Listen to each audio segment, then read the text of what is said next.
ನಮಸ್ತೆ ಫ್ರೆಂಡ್ಸ್, ನನ್ನ ಚಾನೆಲ್ ಪ್ರವಾಸಿಗರ ಗಮನಕ್ಕೆ ಸ್ವಾಗತ. ನನ್ನ ಹೆಸರು ಅಕ್ಷತಾ. ನನ್ನ ಚಾನೆಲ್ ಬಗ್ಗೆ ಒಂದು ಶಾರ್ಟ್ ಇಂಟ್ರೋ. ನಾನು ನನ್ನ ಹಸ್ಬೆಂಡ್ ರೋಡ್ ಟ್ರಿಪ್ಸ್ ತುಂಬಾ ಇಷ್ಟಪಡ್ತೀವಿ. ಸೊ ಯೂಶಲಿ ನಾವು off beat destinations, temples, nature related hidden gems ಇದನ್ನ ಜಾಸ್ತಿ ಎಕ್ಸ್ಪ್ಲೋರ್ ಮಾಡೋದು. ಈ ವಿಡಿಯೋನಿಂದ ಹೊಸ series Bangalore to Gujarat long road trip 15 ಡೇಸ್ದು ಸ್ಟಾರ್ಟ್ ಆಗ್ತಿದೆ. ಇದರಲ್ಲಿ ಡೇ ಟು ಡೇ ನಮ್ಮ ಟ್ರಾವೆಲ್ ಎಕ್ಸ್ಪೀರಿಯನ್ಸ್ ನಿಮ್ಮ ಹತ್ರ ಶೇರ್ ಮಾಡ್ತೀನಿ ಸೀರೀಸ್ ಮೂಲಕ. ಹಾಗಾದ್ರೆ ಬನ್ನಿ ಫ್ರೆಂಡ್ಸ್, ನನ್ನ ಜೊತೆ ಗುಜರಾತ್ನ ದರ್ಶನ ಮಾಡೋಣ. ಇದು Bangalore to Gujarat 15 days long road trip ನಲ್ಲಿ ನಾವು ಓವರ್ ಆಲ್ ಡಿಸ್ಟೆನ್ಸ್ ಕವರ್ ಮಾಡಿದ್ದು 4883 kilometres. Day 1 early morning journey start ಮಾಡಿ 550 ಕಿಲೋಮೀಟರ್ಸ್ ಟ್ರಾವೆಲ್ ಮಾಡಿ ನಾವು ಸ್ಟೇ ಆಗಿದ್ದು ಬಿಜಾಪುರ್ನಲ್ಲಿ. ನಾವು ಫಸ್ಟ್ ಡೇ ಕವರ್ ಮಾಡಿದ ಪ್ಲೇಸಸ್ ಬಂದು ಕೂಡಲ್ ಸಂಗಮ ದೇವ, ಗೋಲ್ ಗುಂಬಜ್ ಮತ್ತೆ Shivagiri temple. On the way cover ಮಾಡಿದ ಪ್ಲೇಸಸ್ ಅಲ್ಲಿ ನಾವು ಫಸ್ಟ್ ಪ್ಲೇಸ್ ವಿಸಿಟ್ ಮಾಡಿದ್ದು ಬಾಗಲಕೋಟೆನಲ್ಲಿರೋ ಕರ್ನಾಟಕದ ಪವಿತ್ರ ಮತ್ತೆ ಐತಿಹಾಸಿಕ ಸ್ಥಳ ಕೂಡಲ ಸಂಗಮ. ಇದು ಕೃಷ್ಣ ಮತ್ತೆ ಮಲಪ್ರಭಾ ನದಿಯ ಸಂಗಮ ಕ್ಷೇತ್ರ. ಇಲ್ಲಿ ಮಲಪ್ರಭಾ ನದಿ ಬಂದು ಕೃಷ್ಣಾ ನದಿಯನ್ನ ಸೇರುತ್ತೆ. ಇಲ್ಲಿನ ಸಂಗಮನಾಥ ದೇವಾಲಯದಲ್ಲಿ ಸ್ವಯಂಭೂ ಲಿಂಗ ಇದೆ. ಸುಮಾರು 800 ವರ್ಷದ ಹಳೆಯ ಈ ದೇವಾಲಯ ಬಾದಾಮಿ ಚಾಲುಕ್ಯರ ಶೈಲಿಯಲ್ಲಿ ಕಟ್ಟಿರೋದು. ಬಸವಣ್ಣನವರು ಬಾಲ್ಯದಲ್ಲಿ ಇಲ್ಲೇ ವಿದ್ಯಾಭ್ಯಾಸ ಮಾಡಿದ್ರು. ಇದು ಮಹಾನ್ ಶಿವಶರಣ ಬಸವಣ್ಣನವರ ಐಕ್ಯ ಸ್ಥಳ. ನಾವಿವಾಗ ಹೋಗ್ತಿರೋದು ಬಸವಣ್ಣನವರ ಐಕ್ಯ ಮಂಟಪ. ನೀವು ನೋಡ್ಬೋದು, ಇಲ್ಲಿ ನದಿಯ ನೀರು ಈ ಮಂಟಪದ ಒಳಗೆ ಬರದ ಹಾಗೆ ಒಂದು ದೊಡ್ಡ ಸಿಲಿಂಡ್ರಿಕಲ್ ವಾಲ್ನ ಕಟ್ಟಿದ್ದಾರೆ. ಇದರಿಂದ ನದಿನಲ್ಲಿ ಎಷ್ಟೇ ನೀರು ಬಂದರೂ ಅದು ಮಂಟಪದ ಒಳಗಡೆ ಹೋಗೋದಿಲ್ಲ.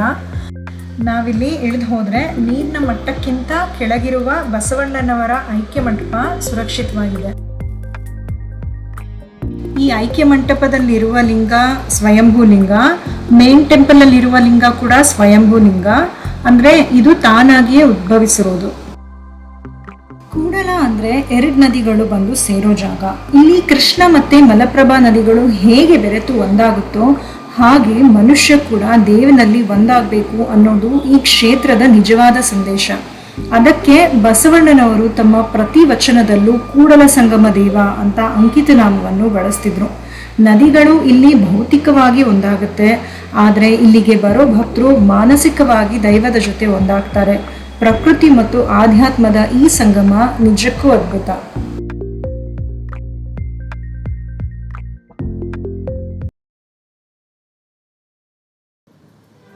ನೆಕ್ಸ್ಟ್ ನಾವು ಬಿಜಾಪುರ್ ರೀಚ್ ಆಗಿ ಇಲ್ಲಿನ ಫೇಮಸ್ ಗೋಲ್ ಗುಂಬಜ್ ವಿಸಿಟ್ ಮಾಡಿದ್ವಿ.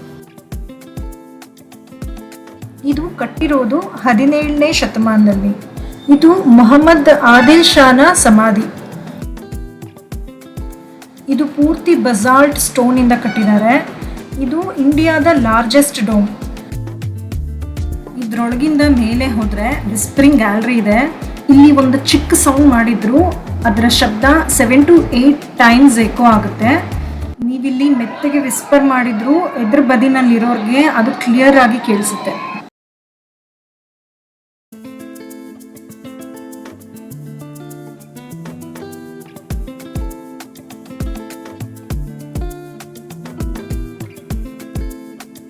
ಇದರ ಟೆರೆಸ್ ಇಂದ ಇಲ್ಲಿನ ವ್ಯೂ.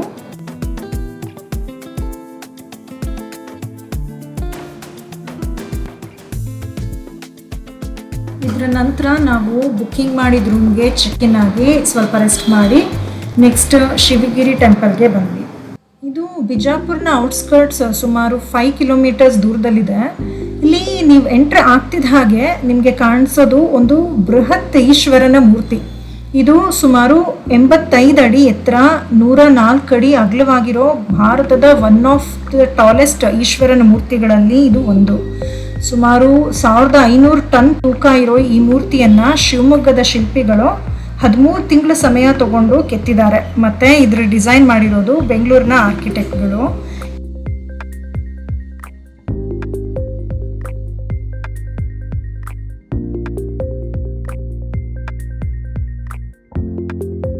ಈ ಮೂರ್ತಿಯ ಕೆಳಗಡೆ ಒಂದು ಸಣ್ಣದಾದ ಶಿವಲಿಂಗ ಇದೆ. ಮತ್ತೆ ಇದರೊಳಗಡೆ ಹೋದ್ರೆ ಗೋಡೆಗಳ ಮೇಲೆ ಕನ್ನಡದಲ್ಲಿ ಶಿವಚರಿತೆ ಕಥೆಯನ್ನ ಕೆತ್ತಿದ್ದಾರೆ.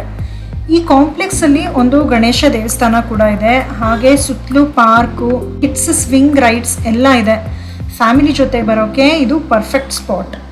ಸೊ ಫ್ರೆಂಡ್ಸ್, ನೀವು ನೆಕ್ಸ್ಟ್ ಬಿಜಾಪುರಕ್ಕೆ ಬಂದಾಗ ಬರೀ ಗೋಲ್ ಗುಂಬಸ್ಗೆ ಮಾತ್ರ ಅಲ್ಲದೆ ಸ್ವಲ್ಪ ಟೈಮ್ ತಗೊಂಡು ಶಿವಗಿರಿಗೂ ಬರ್ಬೋದು. ಇಲ್ಲಿನ peaceful divine atmosphere worth the visit ಅಂತ ಹೇಳ್ಬೋದು. On the way to Gujarat next day ನಾವು ಯಾವ್ಯಾವ ಪ್ಲೇಸಸ್ ಕವರ್ ಮಾಡಿದ್ವಿ ನೀವು ಗೆಸ್ ಮಾಡ್ಬೋದಾ? ಕಮೆಂಟ್ಸ್ನಲ್ಲಿ ಹಾಕಿ. ನನ್ನ ವಿಡಿಯೋ ನಿಮಗೆ ಇಷ್ಟ ಆದರೆ ಪ್ಲೀಸ್ ಲೈಕ್ ಮಾಡಿ, ಶೇರ್ ಮಾಡಿ, ಕಮೆಂಟ್ ಮಾಡಿ, ಹಾಗೆ ಸಬ್ಸ್ಕ್ರೈಬ್ ಮಾಡೋದನ್ನು ಮರಿಬೇಡಿ. ನೆಕ್ಸ್ಟ್ ಗುಜರಾತ್ ಸೀರೀಸ್ನಲ್ಲಿ ಸಿಗೋಣ ಫ್ರೆಂಡ್ಸ್. ಅಲ್ಲಿವರೆಗೂ ಟ್ರಾವೆಲ್ ಸೇಫ್, ಟೇಕ್ ಕೇರ್.